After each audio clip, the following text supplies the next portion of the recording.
예, 만나서 반갑습니다. 예, 만나서 반갑습니다. 예. 저희 불교에는 인연법이라는 게 있습니다. 인연이란 말 들어보셨죠? 예, 발음을 잘해야 돼요. 예, 예. 그래서 우리 불교에는 인연법이라는 게 있는데 서로의 만남과 헤어짐이라는 것은 우연이 아니라 무엇이다? 인연이라는 것입니다. 인연이라는 것이죠.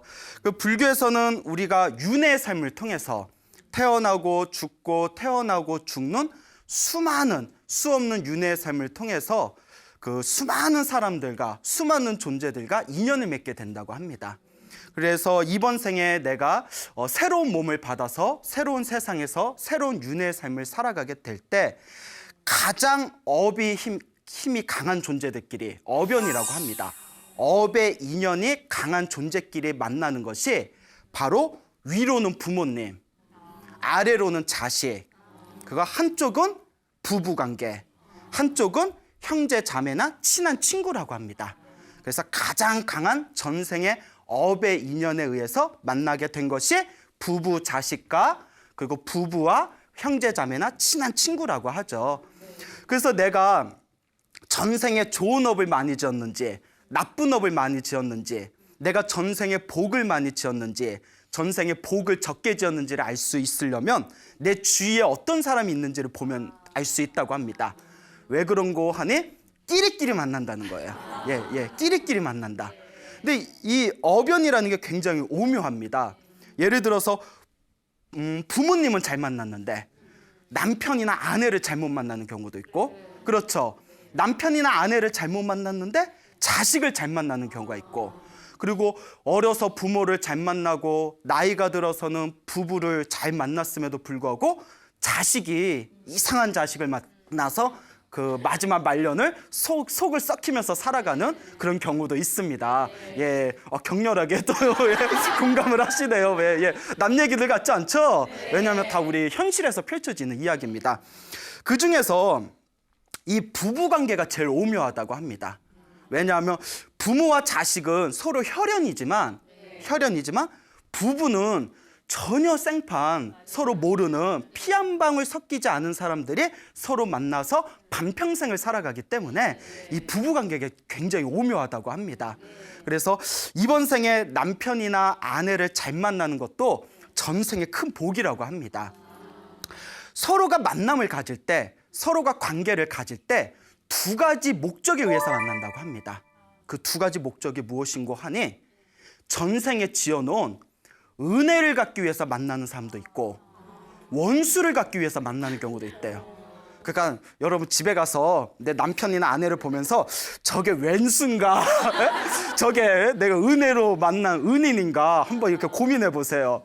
예, 표정이 별로 좋지 않네요.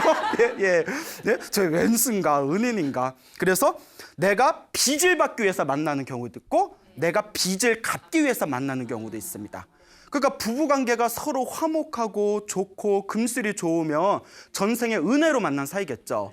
예, 그런데 이번 생에 싸우고 부대끼고 속상한 것은 서로 왼수로 만나고, 그리고 누가 더 많이 가슴 아프냐에 따라서 빚 갚으러 온 거와 빚을 지는 경우가 서로 이렇게 달라지는 경우가 있습니다.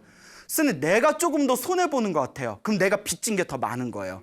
근데 양쪽 말 다 들어봐야 돼. 예? 또 남편 말 들어보면 스님 말도 마세요. 제가 더 고생합니다. 예? 그래서 이제 서로 전생에 지어놓은 업의 인연에 의해서 서로 만나게 된다라는 것을 여러분들에게 강조를 하고 싶습니다. 부부 생활을 하다 보면 부부관계를 갖다 보면 항상 행복해질 수는 없습니다. 그렇죠? 근데 이런 이야기 하는 제가 굉장히 부끄러워요.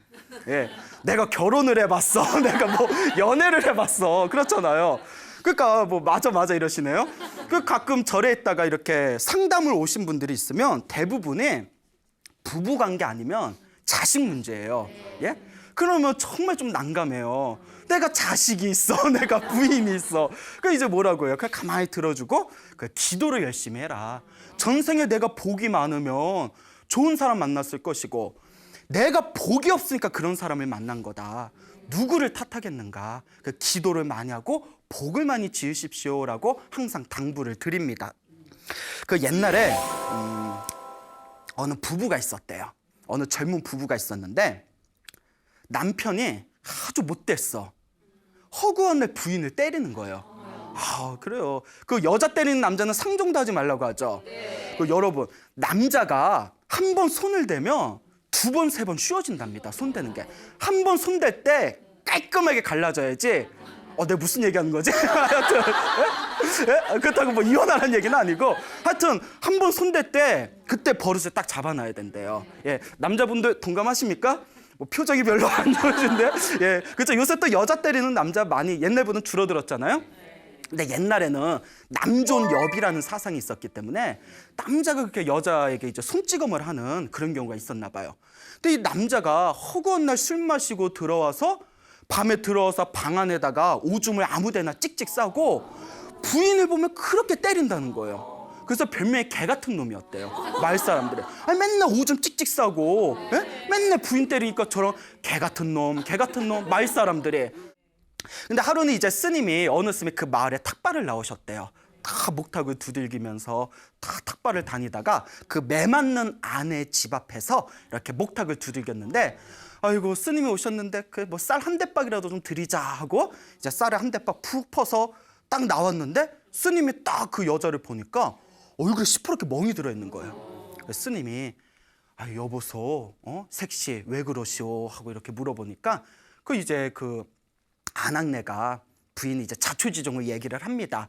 우리 남편이 술만 안 마실 땐 사람 참 좋은데 술만 마시면 그렇게 저를 때린다고. 근데 이제 문제는 뭐냐면 항상 마신다는 게 문제예요.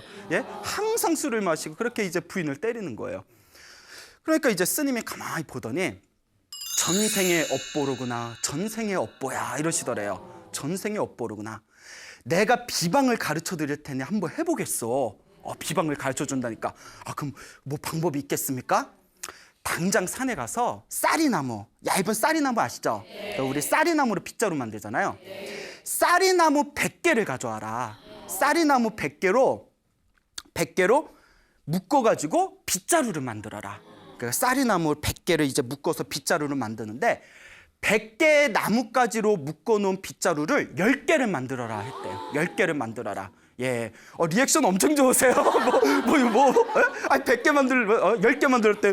뭐 이래요? 예. 그 비방을 이제 가르쳐 주는 거야. 그래서 이제 왜 생각만 해도 일이 고될 것 같아요? 예. 그래서 나뭇가지를 다 끊어가다가 이제 그걸 열심히 만들었어요. 그 옛날 분도 일 잘하셨잖아요. 그래서 100개의 쌀이나무가지로 이제 묶어가지고 이제 빗자루 10개를 만들어 놓고 그 스님이 가르쳐 준 대로 방 안에 한 구석에 놓습니다. 그리고 또 스님이 가르쳐 준 대로 방 안에 위험해 보이는 깨지기 쉬운 물건들을 싹 치워요. 그리고 마지막으로 스님이 가르쳐 준 대로 몸에 두꺼운 솜으로 만든 손누비 옷을 딱 입었대요. 예, 두꺼운 손누비, 그 두꺼운 오리털 잠바 같은 거 있잖아요. 그걸 딱 입고 이제 방에서 기다리고 있는 거예요. 예, 이제 스님이 비방을 가르쳐 준 대로 쌀이나무 100개로 빗자루 10개를 만들고, 그리고 이제 방 안에 있는 위험한 걸 다 치우고 몸에는 아주 두꺼운 손누비 옷을 입어라. 그 방 안에 계속 기다리고 있어라. 그 스님이 가르쳐준 비방이 이상한데 어쨌거나 스님이 가르쳐 주셨으니까 방 안에 가만히 앉아 있는데 아니나 다를까 남편이 취해서 또 들어오는 거예요. 딱 들어오는데 문을 딱 열고 들어오더니 아니 여편네가 남편이 왔는데 어딜 그렇게 앉아 있어? 어딜 그렇게 눈을 그렇게 쳐다봐 하더니 옆에 보이는 그 쌀이나무 빗자루로 막 두들겨 패는 거예요. 예? 그러니까 이 아낙네가 맞으면서 아니 왜 스님이 괜히 만들려고 해서 내가 이걸로 맞고 있나 이런 생각. 근데 여러분 쌀이나무 빗자루를 맞아본 적 있나요? 없군요. 맞아보면 별로 안 아파요. 의외로 빗자루가 별로 안 아파요. 예, 그 쌀이나무 빗자루가. 그런데 그 위에다 또 목까지 입었어요. 두꺼운 잠바까지 입었잖아요. 손누비.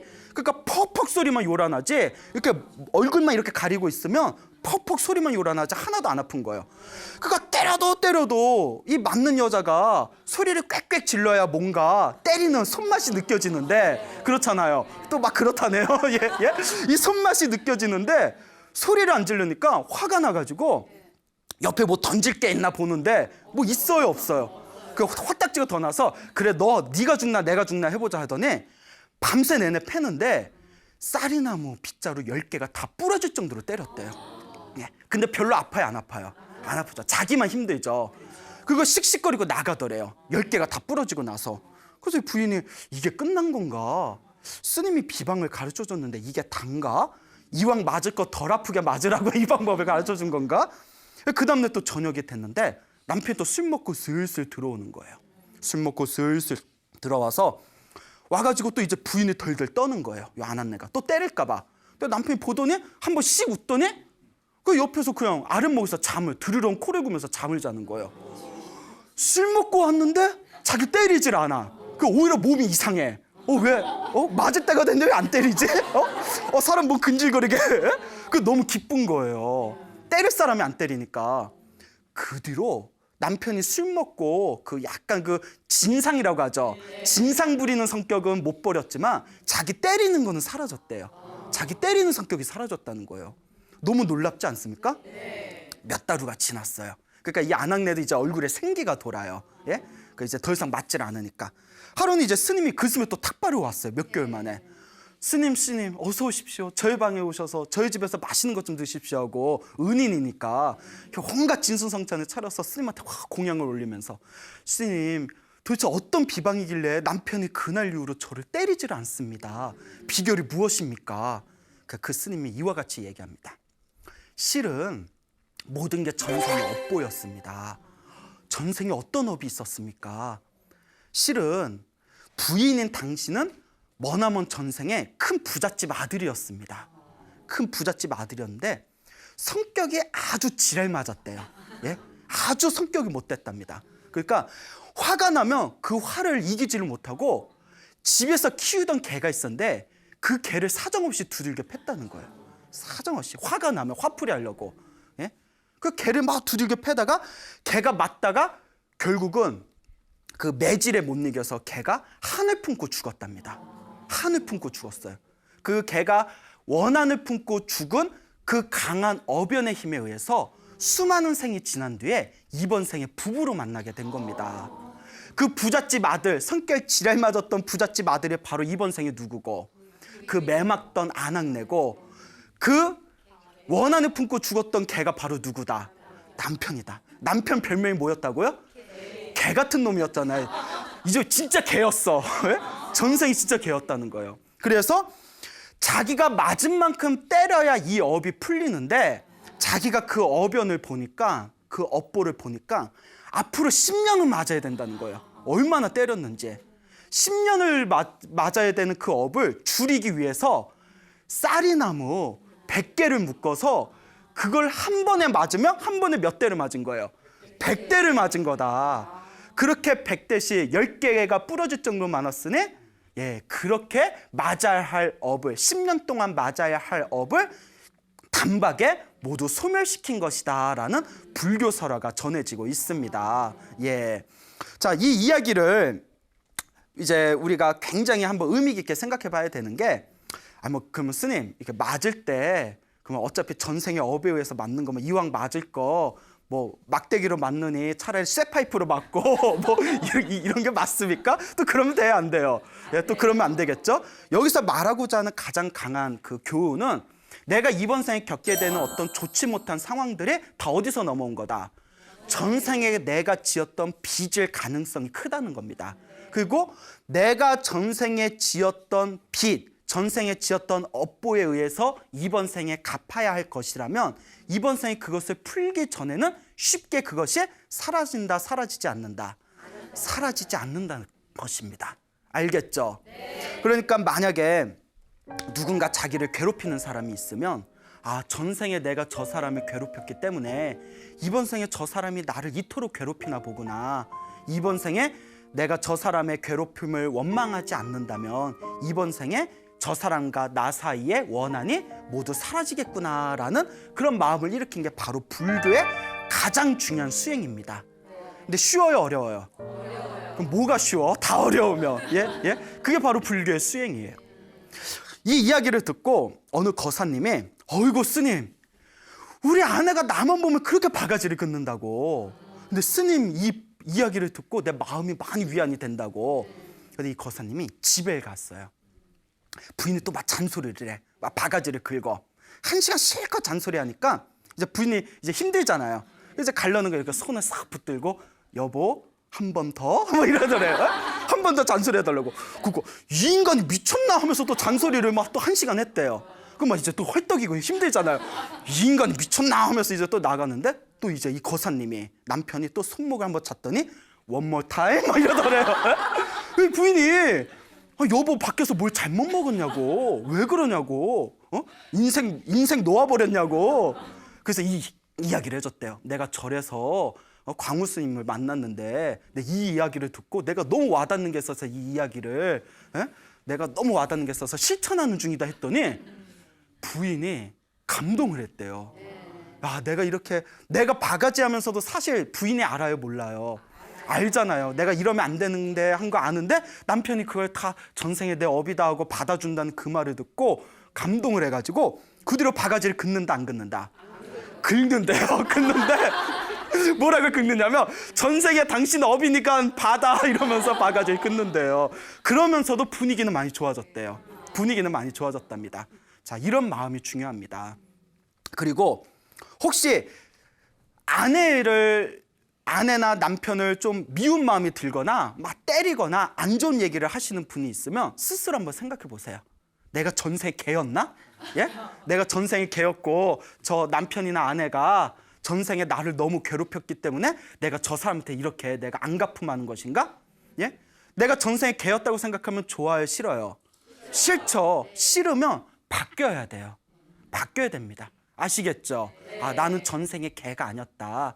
예? 내가 이번 생에 내 아내와 남편과 전생에 안 좋은 어변이 있었다면 이번 생에 내가 개였던 업보로 푸는 것이 아니라 인간답게 이성으로서 불교적인 수행과 가치관으로서 내가 지혜롭게 풀어나가야 되겠다라는 마음을 가지셔야 됩니다. 알겠죠? 네. 이와 관련된 또 그 부부관계에 또 아주 재미난 이야기가 있습니다. 여러분 저기 삼각산 도선사라고 아십니까? 그 도선사라는 절이 있어요. 저는 이제 화계사에 있어요. 화계사 와본 적 있나요? 네. 예, 있어요? 예, 그래요. 그 화계사 옆에 이제 도선사라는 절이 있는데 예전에 그 도선사에 청담이라는 큰 스님이 계셨어요. 청담 스님. 청담, 여러분 청담동이라고 아시죠? 예, 그 청담 아무 관계 없어요. 예, 그 이름만 같아요. 그 청담이라는 큰 스님이 계셨는데 굉장히 설법을 잘하셨대요. 그분이 그 군법당에서 군법회도 많이 하셨답니다. 이 청담 스님이 그래서 알고 지내던 군인들이 많았는데 하루는 월남전에 참전하고 돌아온 육군 대령이 있었답니다. 육군 대령이 있었는데 뭐 월남전에서 참전하고 또 오랫동안 군 생활하다 보니까 야전 생활을 오래 하다 보니까 결혼이 늦어졌답니다. 결혼이 늦어져서 40이 넘어서 젊은 여자를 아내로 맞이하게 됐대요. 젊은 여자를 40이 넘어서. 남자들은 똑같아. 예, 그래요? 예? 자, 그래서 이제 젊은 아내를 맞아들이게 됐는데 그 얼마나 이제 좋을 때, 그렇죠? 뭐 저는 결혼 안 해봐서 모르겠지만 뭐 결혼하고 1년에서 3년 사이가 엄청 좋다면서요. 별로? 3년에서 이제 재미 없어진다던데. 예, 그래, 이론과 현실은 틀린가 봅니다. 네? 그러니까 이제 신혼생활이라서 한창 좋을 때인데 문제가 생긴 겁니다. 낮에는 부인이 너무너무 예쁜데 너무너무 사랑스러운데 해만 졌다 하면 부인이 무섭게 보이더래요. 너무 무서워서 막 으스스할 정도로 무섭게 보이더래요. 한기가 느껴질 정도로 부인을 보면. 그리고 해만 뜨면 낮만 되면 또 부인이 어떻게 보여요? 너무너무 예쁘고 사랑스러워 보여요. 근데 또 해만 지면 또 어떻게 보여요? 무서워 보이더래요. 이 정도면 거의 정신병 수준이죠. 예? 그러니까 결혼하고 나서 며칠이 지났는데도 합방을 못했대요. 밤에 부인이 너무 무서워서. 예? 그러니까 이제 너무 답답해서 도선사에 있는 청담스님을 찾아갑니다. 스님 다 인사를 드리고, 스님 제가 지금 결혼을 했는데 낮에는 부인이 너무 좋은데 밤만 되면 부인이 너무 무섭습니다. 이거 어떻게 하면 좋습니까? 그 청담스님 하신 말씀이 전생에 두 분 사이에 원결이 있나 봅니다. 원결, 원한 원자에 결이 맺을 결자, 서로 원한의 맺힘이 있나 봅니다. 원결이 있나 봅니다. 그 원결을 풀어야 됩니다. 그 업장을 소멸해야 됩니다. 업보를 소멸해야 됩니다 하니까 이 군인이 그럼 제가 어떻게 하면 되겠습니까? 그러면 부인이 자고 있을 때 부인 앞에서 부인을 향해서 절삼배를 하고 앉아서 마음속으로 관세음보살을 외워라. 관세음보살 외우면서 마음속으로 잘못했습니다. 내가 잘못했습니다. 우리 사이의 원한이 빨리 사라지기를 원합니다. 제가 잘못했습니다. 라고 기도를 해라 시켰어요. 그러니까 이 군인 출신인 남편이 듣고 예 스님 알겠습니다 라고 말을 하고는 절에 딱 나오면서 신경질 팍 내면서 내가 뭘 잘못한 게 있다고 내가 뭐야 그 나이도 어린 아내한테 어떻게 내가 절을 삼배를 해 참 별꼴이 다 있네 이렇게 이제 속으로 욕을 했대요. 그렇잖아요. 여러분들 같으면 저기 부인이 이제 나이도 한참 어린 부인이 있는데 부인이 자고 있을 때 부인한테 절 3번 하라고 하면 해요 못 해요? 해요? 예, 하는구나. 그래요. 예. 근데 그분이 이제 하기가 힘들었나 봐요. 자존심이 너무 높아서. 가가지고 그 해요 하신 분은 그 오늘 가서 남편한테 한번 해봐요. 예. 그래서 이제 가가지고 이제 부인이 이제 자고 있는 걸 보고 한번 할까 말까 하고 그 방에 어슬렁거리다가 첫날은 못했대요. 그래서 두 번째 날에 가서는 용기를 내서 했대요. 삼배를 하고 연부를 하려는데 잘못했습니다 하려는데 너무 쑥스러워서 또 그냥 나왔대요. 그런 식으로 한 열흘이 지나다가 또 이제 습관처럼 또 아내가 잠자고 있는 방에 그 잠자고 있나 이렇게 본 뒤에 이제 창피하니까 가가지고 부인한테 절 3배를 하고 그렇게 이제 관세음보살 연부를 하면서 내가 잘못했습니다라는 말을 속으로 억지로 하고 있는데 갑자기 뭐가 울컥하고 소름이 복받치더래요. 속상한 거예요. 내가 뭔 잘못을 했다고 이런 짓을 해야 되나. 그렇잖아, 남사스럽잖아요. 젊은 아내가 자고 있는데 밤마다 가서 아내한테 삼배 절 3번 하고 관세음보살 연부를 하면서 내가 잘못했습니다. 내가 뭘 잘못했는데 이러면서 그냥 소름이 울컥 쏟아지면서 아유 내 친구들은 다들 좋은 아내 만나서 자식 낳고 그냥 옹기종기 잘 사는데 나는 이게 뭔가 하고 그냥 눈물이 펑펑 쏟아지더래요. 막 꺼이꺼이 쏟아지는 거 또 울면 부인이 깰까 봐 막 이렇게 참으면서 막 눈물을 쏟다가 자기도 모르게 잘못했습니다. 정말 잘못했습니다. 제발 용서해 주십시오라는 마음에 울컥 쏟아져 나오더래요. 정말 잘못했습니다. 진짜 참회가 된 거예요. 진정한 이제 참회가 된 거죠. 그냥 속에서 내면에서 울음과 함께 터져 나오는 잘못했습니다라는 용서의 마음이 솟구치더래요. 그때 자고 있던 부인이 갑자기 몸을 들썩이더니 갑자기 잠꼬대를 하더래요. 뭐라고 잠꼬대를 하냐면 에휴 당신이 그러니 내가 용서해야지요 이러고 잠꼬대를 하더래요. 부인이. 무서워요? 오늘 비도 오는데 완전 호러물인가? 부인 몸에 뭐가 있었나? 아이고 당신이 그렇게 얘기하니 내가 용서해야죠 하면서 잠꼬대를 하더래요. 그리고 그 다음날 부인은 아무것도 기억을 못 하더래요. 또 뭐 룰루랄라 뭐 남편한테 어머 잘 주무셨어요? 뭐 오늘 좋은 아침에 이런데 그날부터 해가 지고 밤이 됐는데도 부인이 무서워요, 안 무서워요? 업장소멸이 된 거예요.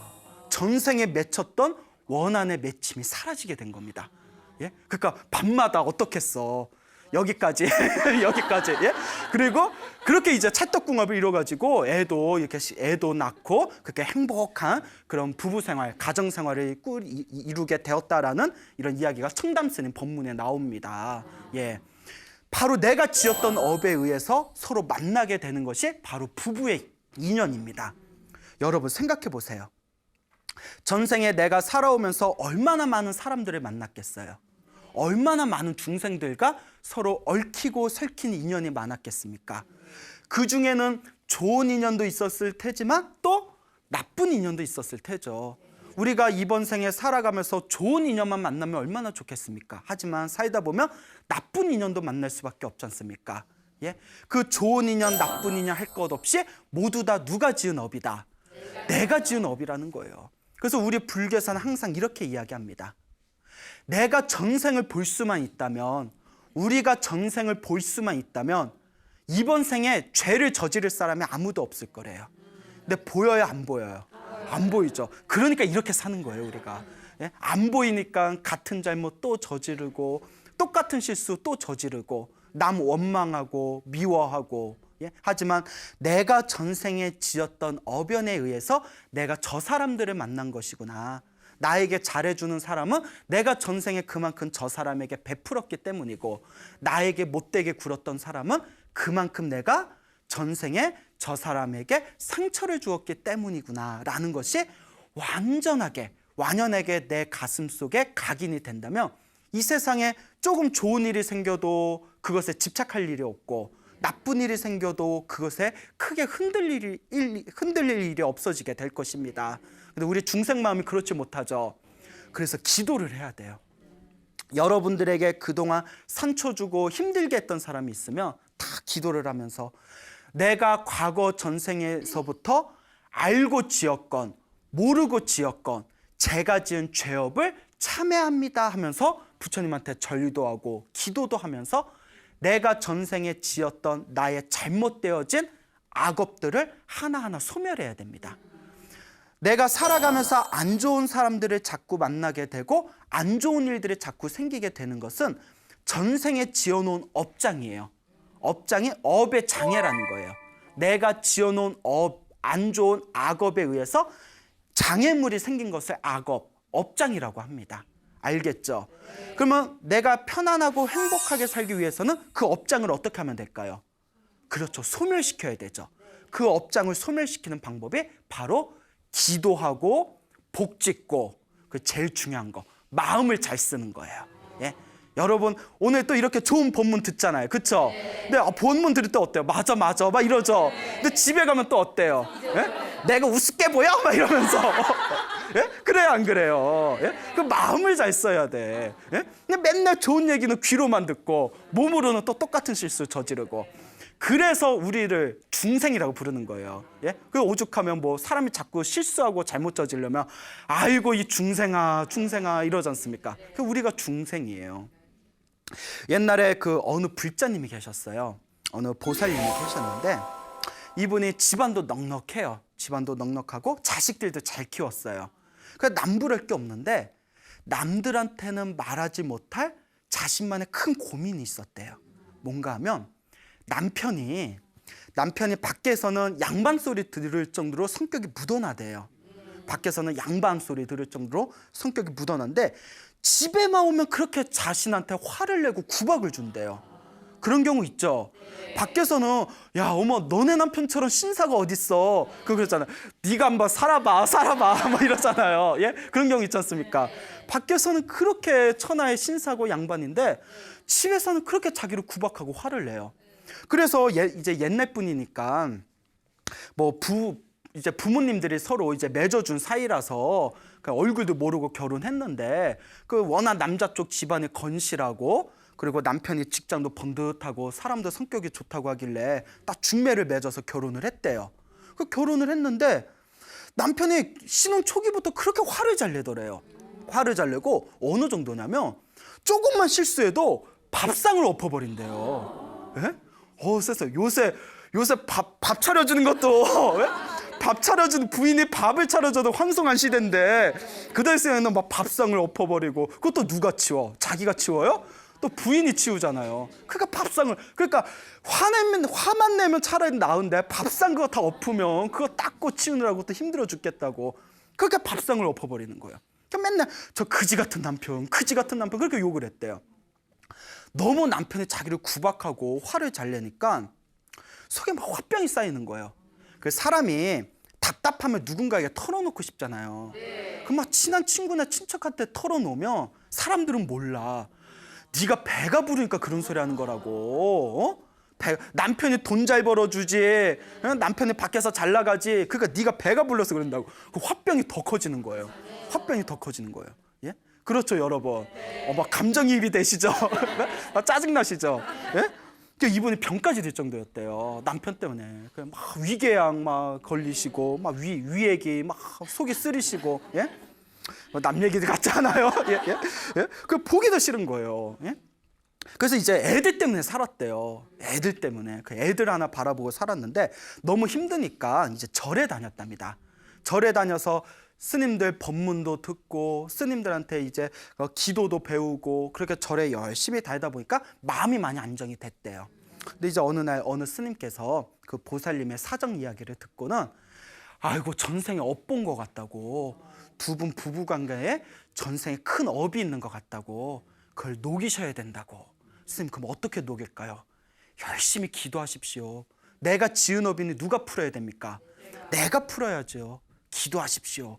그대로 이제 열심히 기도를 하셨대요. 예, 관세음보살도 부르고 천수경도 외우고 신묘장구다라니도 외우고 금강경도 외우고 뭐 법화경 사경하면 좋다고 해서 법화경 사경도 하고 열심히 기도를 하니까 마음이 정말 편안해졌대요. 여러분 기도하면 정말 마음이 편안해져요. 여러분 기도해봐서 다 알죠? 예, 예 그래요? 기도하면 정말 마음이 편안해집니다. 근데 남편이 바뀌어요, 안 바뀌어요?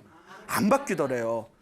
남편은 안 바뀌어도 계속 이제 절에 다니면서 기도한 게 남편은 안 바뀌어도 내 마음은 편안하니까.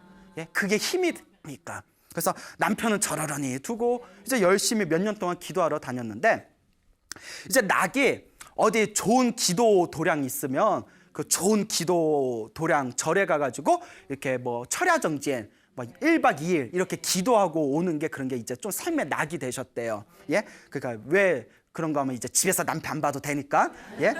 그러니까 이제 하루는 또 어느 지방에 가가지고 거기서 이제 철야 기도를 했대요. 철야 기도 밤새워서 기도를 하는데 다 이렇게 기도를 하다가 막 날씨가 좀 춥더래요.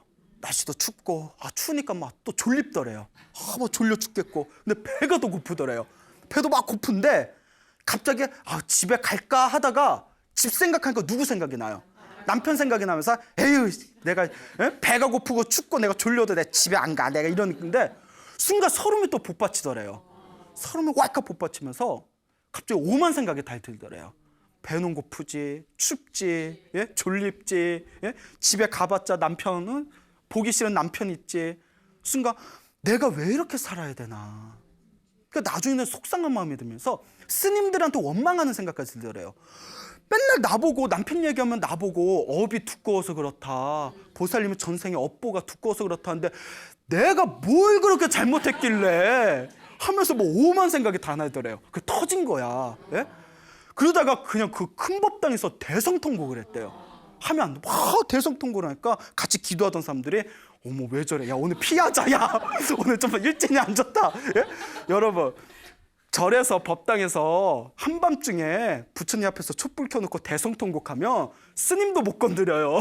예? 예? 무서워요 좀. 예? 예? 얼마나 서러우면 저렇게 우실까. 그렇죠. 막 대성통곡을 하다가 막 울다가 그래도 기도하던 버릇이 있으니까 아유 관세음보살님 잘못했습니다. 잘못했습니다. 관세음보살님 잘못했습니다 하면서 막 울었대요. 그 이제 시원하게 울고 나니까 마음이 안정되잖아요. 시원하게 울고 나서 아유 다시 정신 차리고 기도나 하자. 내가 기도 말고는 살 길이 없다 하고 딱 기도를 시작했는데 순간 눈앞에서 환한 영상이 펼쳐지더라요. 그 보살님이 환한 영상이 펼쳐지더니 그 무슨 영화 같은 장면이 펼쳐지더래요. 시대가 조선시대 같이 느껴졌대요. 그 조선시대 같은데 예, 재밌어요? 네, 조선시대 같은 시대에 어느 아가씨가 보이더래요. 그 예쁘장해 보이는 어느 어린 아가씨가 이제 딱 그 저 분홍색 저고리를 입고 예, 그거 아주 예쁜 꽃고무신을 신고 봄날에 소풍을 나온 것 같더래요. 소풍을 나와서 이제 꽃 구경을 하고 있는데 저 앞에 거지가 하나 있었대요. 거지가 한 푼 주쇼 한 푼 주쇼 이렇게 거지가 있는데 엄청 더럽게 보이더래요. 너무 더럽게 보여서 저 거지가 나한테 오면 나 옷하고 신발에 저 때 묻을까 봐 싫다 막 이런 이제 약간 깍쟁이 같은 마음이 있었나 봐요. 더러워 막 이러면서 이렇게 지나가고 있는데 이 거지가 좀 깔끔하고 부유해 보이는 어린 아가씨로 이제 보이니까 아이고 저 한 푼만 주십시오 하고 이거 갑자기 와락 달려들더래요. 깜짝 놀랐대요. 와락 달려드니까 그렇잖아요. 그래서 뭐야 하고 깜짝 놀라서 순간 화가 나가지고 성깔이 있었나 봐요. 화가 나서 이 그지 새끼가 하면서 그 거지 동양 바가지 있잖아요. 그 바가지를 발로 뻥 찼대요. 예? 뻥 찼어. 축구공 마냥. 그 바가지가 허공으로 휙 날아가면서 허공에서 와자작 깨져 버렸대요. 그 거지가 유일한 재산이 뭐예요? 그 바가지인데 옛말에 이런 말이 있어요. 거지가 아무리 미워도 바가지는 깨지 말아라. 아시죠? 예? 바가지를 깼네. 하염없이 그 날아가는 바가지를 보면서 그 거지가 갑자기 자기를 딱 그 어린 아가씨를 딱 노려보는데 그 화난 표정이 남편의 환한 얼굴로 싹 변하더래요. 그러면서 그 영상이 딱 끝났는데 순간 번개같이, 머리가 그냥 번개같이 성광이 번쩍이더니 아이고, 저 바가지를 깬 저 아가씨가 전생에 나였고 저 그지가 이번 생에 남편으로 태어났구나. 그때 원한이 똘똘 뭉쳐서 복수하려고 내 남편으로 태어났구나. 내가 그지 같은 남편, 그지 남편했는데 진짜 뭐였구나, 그지였구나. 이러고 머리가 번쩍이는 순간 가슴이 시원해지더래요. 가슴에 있던 화병이 뻥 뚫리면서 시원해지더래요. 업장 소멸이 된 거예요. 이게 진짜 업장 소멸입니다. 자기 전생을 보고 업장이 소멸된 거예요. 그리고 시원한 마음으로 집에 돌아왔는데 남편의 성격이 정말 그 뒤로 저절로 바뀌었답니다. 뭐 싹싹하고 살가운 성격으로 바뀌지는 않았지만 자기를 이제 모욕 준다거나 뭐 면박 준다거나 화도 많이 줄고 자기를 구박하는 성격도 많이 바뀌었다고, 그 뒤로 부부관계가 정말 편안해졌다라는 그런 이야기를 제가 직접 들었습니다. 신기하죠? 네. 제가 만든 말이겠습니까? 물론 저도 얼마든지 만들어낼 수가 있어요. 예? 저도 오죽하면 저도 사주팔자 보면 아이고 이거 사비교조하면 잘하겠다고, 예? 스님들은 농담으로 그런 말씀하실 정도로 거짓말이 아닙니다. 다 실제로 스님들이 겪었던 일이고 오늘날 우리 절집에 전해져 내려오는 이야기고, 또 그 그지 이야기는 제가 또 어느 스님이 어느 보살님하고 상담하면서 직접 들었다는 얘기를 저한테 해주신 얘기예요. 예, 몇 년 전에.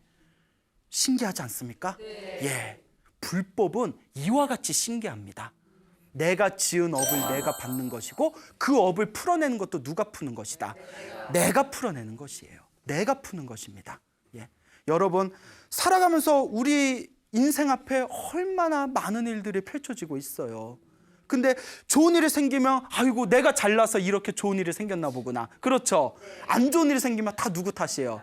남 탓, 조상 탓으로 시작해서 온갖 족보 다 나오죠. 나중에는 막 부모님도 탓하고 엄마는 나를 왜 이렇게 낳았어? 웬열? 자, 자기 업이라는 거예요. 남편 탓하고 아내 탓하고 자식 탓해봤자 그런 사람들을 만난 것 자체가 누구의 업이다? 내 업이라는 거예요. 이번 생에 풀어내셔야죠. 이번 생에 푸셔야죠. 여러분, 언제까지 원망만 하실 거예요? 언제까지 남탓만 하실 겁니까? 여러분, 살아가면서 사람은 좋은 일이 생길 때도 있지만 안 좋은 일이 생길 때도 있습니다. 좋은 일도 여러분이 전생에 지었던 복이고 안 좋은 일도 여러분들이 전생에 지었던 악업의 인연일 뿐입니다. 이제 더 이상 우리가 누구 탓하지 말고 내 업은 내가 풉시다. 알겠죠, 여러분? 예. 오늘 이제 딱 집에 가면 남편의 손에 탁 잡으면서 여보봉 막 이러면서 사랑형 막 이러면서 싫어하시려나? 별로 안 좋아하시려나?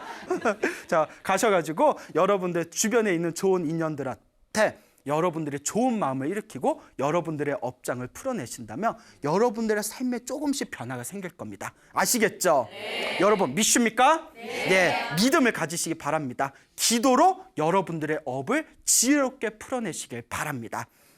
여러분, 행복해지고 싶습니까? 네. 행복한 삶을 창조하고 싶습니까? 네. 복을 지으십시오. 선업을 지으십시오. 공덕을 쌓으십시오. 복과 선업과 공덕의 힘이 여러분들을 진정한 행복의 길로 이끌어 줄 것입니다. 오늘 여기서 마치겠습니다. 소중한 나!